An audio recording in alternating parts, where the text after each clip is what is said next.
அருளமுதை பருக அம்மா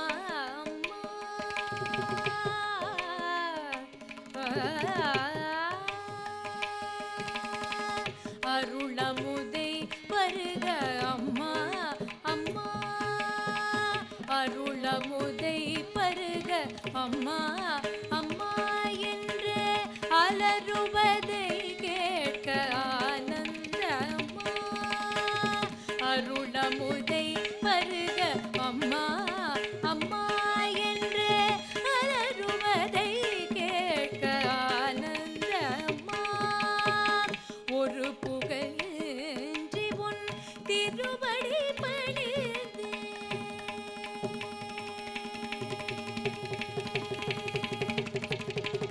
ஒரு புகழேந்தி உன் திருவடி பணிந்தேன் ஒரு புகழேந்தி உன் திருவடி பணிந்தேன் திருவுள்ளம் இறங்காத தேவி ஒரு புகழேந்தி உன் திருவடி பணிந்தேன் திருவுள்ளம் இறங்காத தேவி ஒரு புகழேந்தி உன் திருவடி பணிந்தேன் திருவுள்ளம் இறங்காத உந்தனுக்கு நான் ஒரு விளையாடு பொம்மையா ஜகன் நாயகியே உமையே உந்தனுக்கு நான் ஒரு விளையாடு பொம்மையா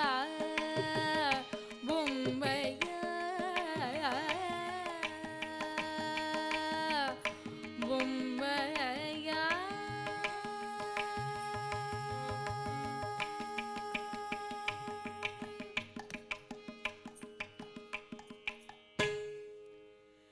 இதில் கேட்கும் பொழுது பரதேவதைட்ட போய் கேட்கிறாராம், நான் ஒரு விளையாட்டு பொம்மையான்னு கேட்டா. ஆனா உண்மை என்ன தெரியுமா?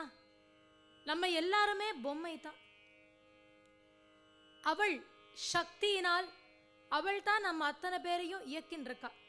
ஆனா என்ன ஒரு ஆச்சரியம், என்ன ஒரு வேடிக்கைன்னு பார்த்தா, நம்ம அவளை பொம்மையா வச்சு வழிபாடு பண்ணிட்டு இருக்கோம். இந்த நவராத்திரி அப்படிங்கிறதுல கொலு வைக்கிறது அப்படிங்கிறது ஒரு சிறப்பான விஷயம். கொலு பொம்மைகளை அப்படி அழகா படியில வச்சு அதற்கு விதவிதமான பூஜைகள் எல்லாம் பண்ணி விதவிதமான நைவேத்தியம் எல்லாம் பண்ணி அவளை நம்ம வழிபடுறோம். இப்படி பொம்மையா அவளை வச்சு வழிபட்டு இருக்கிற நம்ம எல்லாரையும் அவ பொம்மையா படைச்சிருக்கா. அப்பேற்பட்ட பரதேவதைட்ட ஞானம் அப்படிங்கிறதும் வீரம் அப்படிங்கிறதும் செல்வம் அப்படிங்கிறதும் எல்லாருக்கும் கொடுக்கக்கூடிய ஒரு மனப்பக்குவம் இருந்ததாம். எல்லார்கிட்டையும் இருக்கு, எத்தனையோ பேர்கிட்ட இருக்கு. ஆனா கொடுக்கணுங்கிற எண்ணம் எத்தனை பேருக்கு இருக்கு? எவ்வளவு இருந்தாலும் யாருக்கும் கொடுக்க மாட்டேன், நானே தான் வச்சுப்பேன் அப்படின்னு தான் எல்லாருக்குமே இருக்க தோணும். ஆனால் அது எல்லாத்துக்கும் அப்பாற்பட்டு இருப்பதினால்தான் அவளை சக்தி என்றும் பரதேவதை என்றும் நம்ம எல்லாரும் சொல்லிட்டு இருக்கோம். அப்பேற்பட்டவள் யாருக்கு ஞானத்தை கொடுத்தாள்? ஒரு குழந்தை கதறினதான், அம்மா அம்மா அம்மா அம்மான்னு. எனக்கு ஞானமே இல்லையே, நான் என்ன பண்ணுவேன்? எனக்கு ஒரு நல்ல புத்தி இல்லையேன்னு ஒரு குழந்தை கதறினதான். அந்த குழந்தை சீர்காழியில கதறினது.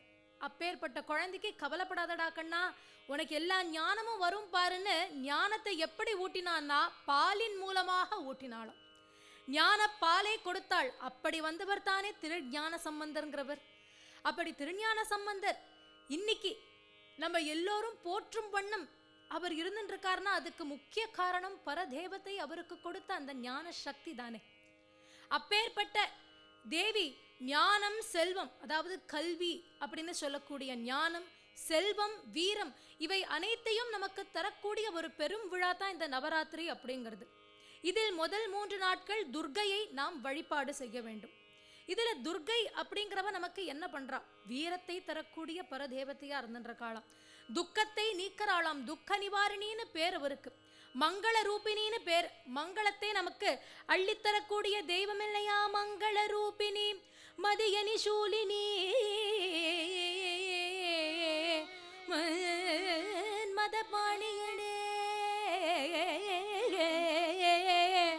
சங்கடம் நீக்கிட சடுதியில் வந்திடுவாய் சங்கரி சௌந்தரியே கங்கண பாணி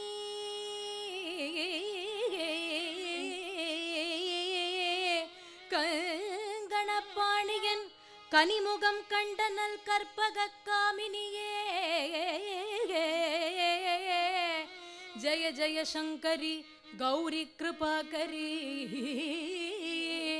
ஜய ஜய சங்கரி கௌரி கிருபாகரி துக்க நிவாரணி காமாட்சி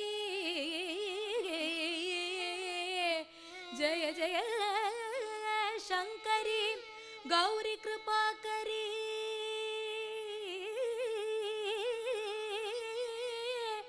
துக்க நிவாரணி காமாட்சி துக்க நிவாரணி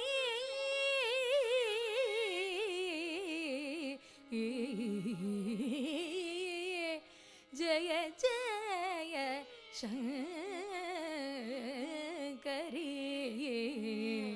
கௌரி கிருபாகரி துக்க நிவாரணி காமாட்சி.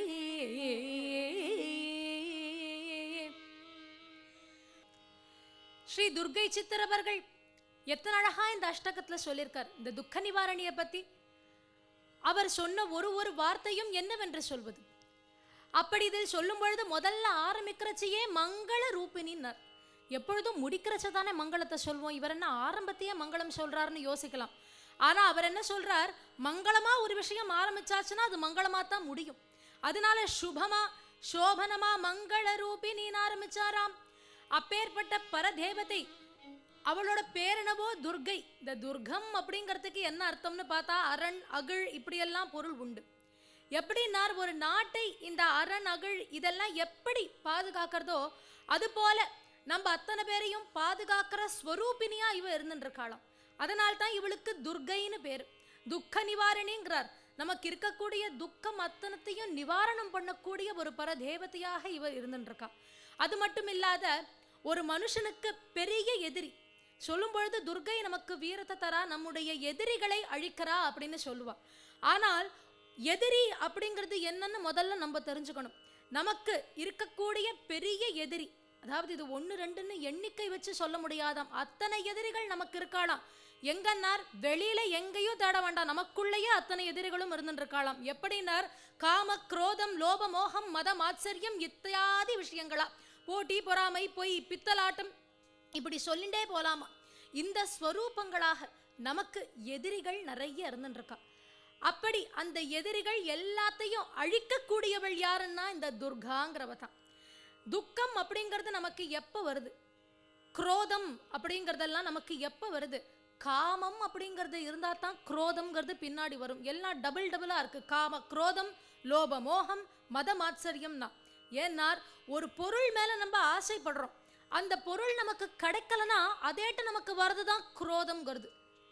அப்படி அந்த காமத்தினால் குரோதம் வருது. இந்த குரோதத்தினால் நமக்கு என்ன ஆறுது, 4 பேரை பகைச்சுக்கிறோம்.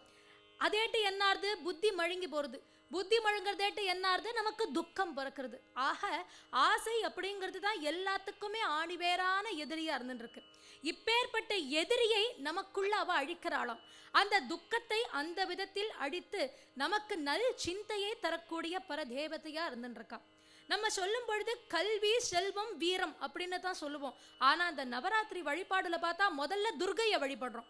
என்ன காரணம்னா, எப்பொழுதுமே ஒரு விஷயம் அழுக்கா இருந்ததுன்னா அது மேல நம்ம என்னத்தான் பண்ணினாலும் அந்த அழுக்கை எதுவுமே பண்ண முடியாது. அந்த அழுக்க போக வைக்கணும் இல்லையா. நன்னா அந்த துணியில அழுக்கு இருந்ததுன்னா அதை நனைச்சு காய வச்சு அதை நாம் உணர்த்தினால் தானே அந்த அழுக்கெல்லாம் அதை விட்டு போறது. அது போல முதல் இந்த 3 நாட்கள் என்ன பண்றார்னா, நமக்குள்ள இருக்கக்கூடிய இந்த அழுக்கு புத்தி எல்லாத்தையும் நிவர்த்தி பண்றாளாம், நமக்கு நல்ல புத்தியை கொடுக்கறாளாம். அதுக்கப்புறம் என்ன பண்றா, ஒரு துணி நன்னா உணர்ந்தப்புறம் என்ன பண்றோம், நன்னா அதை போட்டு அயன் பண்றோம் இல்லையா. அது போல மகாலட்சுமி தேவியை நாம் பிரார்த்தனை செய்யும் பொழுது அது மேலும் பொலிவு தருகின்றது, நமக்கு செல்வம் நிறைய கிடைக்கிறது. அப்படி செல்வம் கிடைக்கும் பொழுது நமக்கு என்ன ஆறுது, காரிய சித்தி ஆறுது. காரிய சித்தி அப்படிங்கிறது என்ன? ஞானம் விருத்தியாகி நமக்கு வெற்றி கிடைக்கின்றது. அதுதானே விஜயதசமி அப்படின்னு சொல்றோம். அதனால தான் முதல் 3 நாட்கள் நாம் துர்க்கையை வழிபாடு செய்ய வேண்டியது அப்படிங்கிறது ரொம்ப அவசியமானது. இந்த துர்க்கை எப்பேற்பட்டவள், இவளுக்கு என்னெல்லாம் பேர் இருக்குன்னு ரொம்ப அழகா சொல்றாராம். நாயகி நான்முகி நாராயணி கை நளின பஞ்சஜாயகி சாம்பவி சங்கரி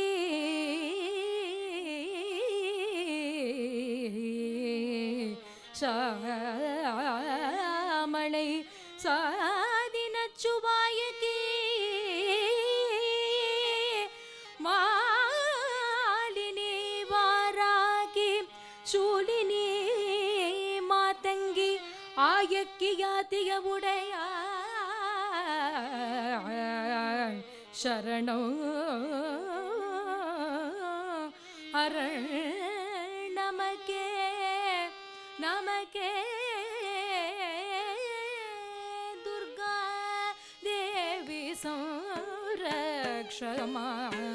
दुर्गा देवी संरक्षमां स्वर्गादि सकल सौख्यदायिनी दुर्गा देवी संरक्षमां स्वर्गादि सकल सौख्यदायिनी दुर्गा देवी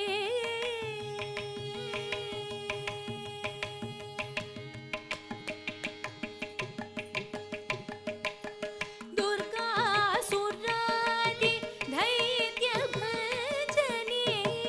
दुर्गासुरादि दैत्यभञ्जनीं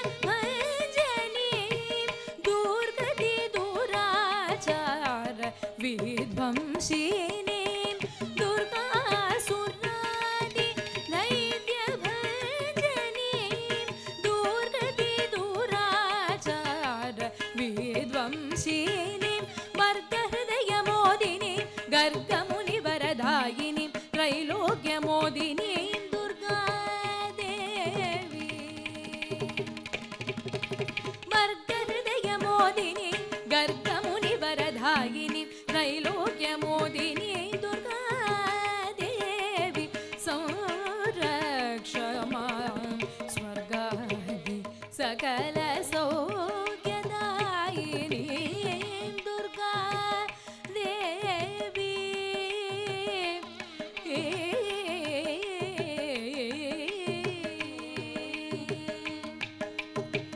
नारद मुनि सरसिजनिलये नारद मुनि सरसिजनिलये वरदार श्रीकान्त ब्रह्माण्डवलये नारद मुनि सरसिजनिलये वरदार श्रीकान्त ब्रह्माण्डवलये नरकण्ठीरव सरवेश्वर प्रिये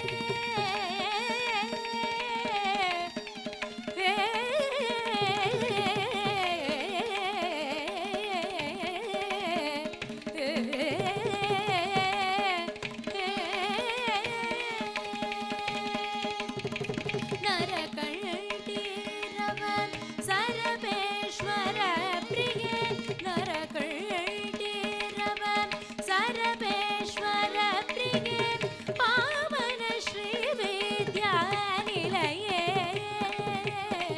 नरकण्ठीरव सरवेश्वर प्रिये पावन श्री विद्यानिलये सदैव वरभसेषु धनुर्बाणयुते वरभसेषु धनुर्बाणयुते परधर्मवती नाम प्रतिपादिते दुर्गा देवी वरभसेषु धनुर्बाणयुते परधर्मवती नाम प्रतिपादिते दुर्गा देवी संरक्षमां स्वर्गादि सकल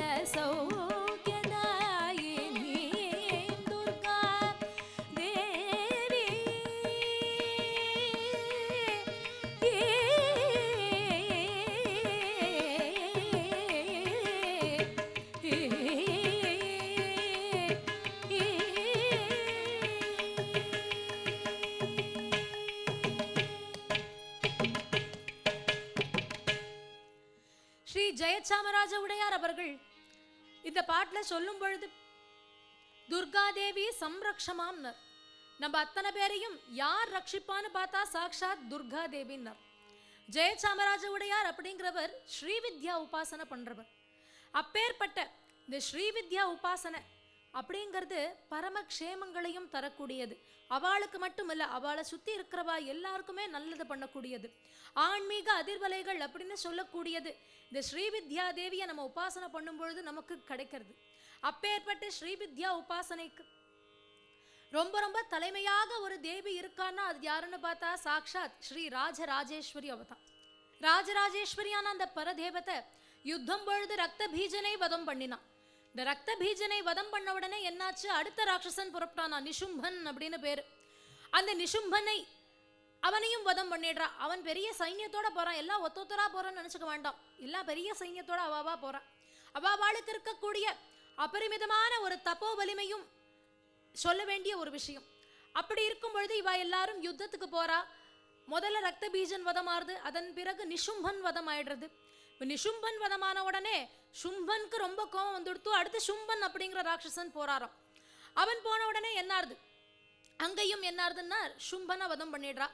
இப்படி 3 ராட்சசர்களை வதம் பண்ணின உடனே அவளுக்கு என்னாருது, பரதேவதையானவளுக்கு உக்ரம் ஜாஸ்தி ஆயிண்டே போறது.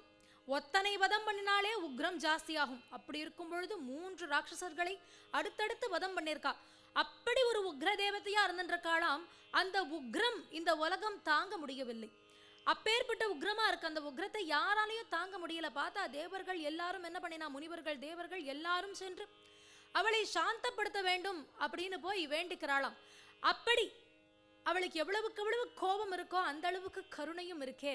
அதனால் அந்த கருணா தேவதையாக இருக்கக்கூடிய அவளும் அவளுடைய கோபத்தை தனித்து கொண்டு சாந்த ஸ்வரூபினியா மாறினாளாம். அப்படி சாந்த ஸ்வரூபினியா மாறி அவள் அமர்ந்த கோலமே இந்த ராஜராஜேஸ்வரி அப்படிங்கிற கோலம். இது எல்லாத்துக்கும் மூல தேவி யாருன்னு பார்த்தா லலிதா பரமேஸ்வரி அப்படிங்கிறவ தான். அப்பேற்பட்ட அந்த லலிதாவை நவரத்னத்திற்கு ஒப்பிட்டு பாடியிருக்கா. அவளை நாம் வழிபட்டு வந்தால் அவளுடைய கருணைக்கு நாம் பாத்திரமாகின்றோம். அப்படியானால் என்ன ஆறுது, நமக்கு நன்மைகள் மட்டும் தானே பெறுகிறது. இதில் சொல்லும் பொழுது சொல்றாராம், கற்றோ தெளியார் நாடே கதியாய் கண் மூடி நெடுங்கனவானத்தவோ பற்றும் வயிற படைவாழ்வயிற பகைவர்க்கு யமனாய் எடுத்தவளே வற்றாத அருட்சுவையே வருவாய் மாதா ஜெயவோம் லலிதாம்பிகையே, மாதா ஜெயவோம் லலிதாம்பிகையே, மாதா ஜெயவோம் லலிதாம்பிகையே.